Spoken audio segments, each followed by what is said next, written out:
पुण्यामध्ये दोन्ही राष्ट्रवादीच्या नेत्यांची बैठक जी आहे ती पार पडली आहे। पुण्यामध्ये दोन्ही राष्ट्रवादीचं एकत्र लढायचं ठरलेलं आहे। बैठकीनंतर सुभाष जगताप, त्याच्यानंतर तुपे, टिंगरे अजित पवारांच्या आता भेटीला गेलेले आहेत। पुण्यामध्ये दोन्ही राष्ट्रवादीमधील प्रमुख नेते युतीसाठी सकारात्मक आहेत। पुण्यामध्ये 2 दिवसात दोन्ही राष्ट्रवादीच्या युतीची घोषणा होणार आहे अशी माहिती मिळतेय।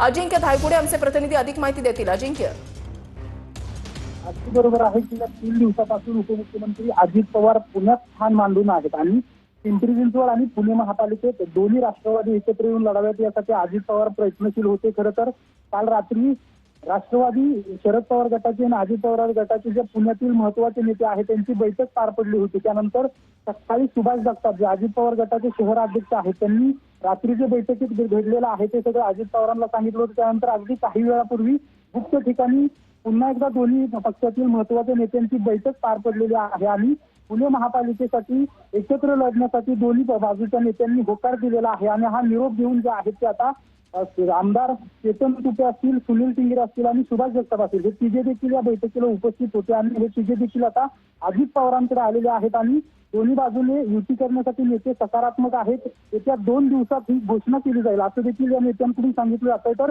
शरद पवार गटाकडून अंकुश काकडे, विशाल तांबे, वंदना चव्हाण या सगळे बैठकीला असल्याचं या नेत्यांकडून सांगितलं जात आहे। खरं तर मोठी घडामोड म्हणावी लागेल। अजित पवार गेल्या 3 दिवसापासून पुण्यात आहेत आणि दोन्ही राष्ट्रवादी एकत्र येऊन लढण्यासाठी अजित पवार स्वतः प्रयत्नशील होते आणि या प्रयत्नांना कुठेतरी आता यश आलं तर आपल्याला पाहायला मिळतंय। अवघ्या पुढच्या 2 दिवसात याबाबत घोषणा करून 25 किंवा 26 तारखेला उमेदवारांची यादी देखील जाहीर केली जाईल असं सांगितलं जातंय। वृषाली, अजिंक्य, आणखीन एक महत्वाचा मुद्दा तो म्हणजे सुप्रिया सुळे यांची देखील आज बैठक होते आणि संध्याकाळी सुळे सुद्धा पत्रकार परिषद घेणार आहे। त्याच्यामुळे आज घोषणा होऊ शकते का? काय हालचाली सुरू आहेत?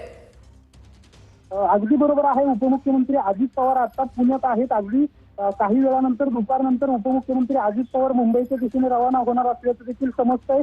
स्थानिक नेत्यांनी हा निर्णय घ्या असा सुप्रिया सुळेंना निरोप त्यांच्या नेत्यांना दिल्याची देखील माहिती समजते आणि अजित पवारांनी देखील याबाबतचा सगळा निर्णय जो आहे तो स्थानिक जे शहरातील महत्वाचे नेते आहेत त्यांना घेण्यासाठी सांगितलं होतं आणि त्या सगळ्या दोन्ही बाजूच्या स्थानिक नेत्यांची बैठक पार पडली आणि ही बैठक जी आहे ती सकारात्मक पार पडलेली आहे। अगदी दोन्ही बाजूने होकार देखील आला असल्याचं समजतंय आणि आपापल्या वरिष्ठ नेत्यांना हे कळवत आहे। ज्याप्रमाणे अजित पवारांना ही माहिती देण्यासाठी त्यांचे नेते आलेले आहेत त्याचप्रमाणे सुप्रिया सुळेंना देखील ही माहिती कळवली जाईल त्यांच्या नेत्याकडून। धन्यवाद अजिंक्य दिलेल्या सविस्तर माहितीसाठी।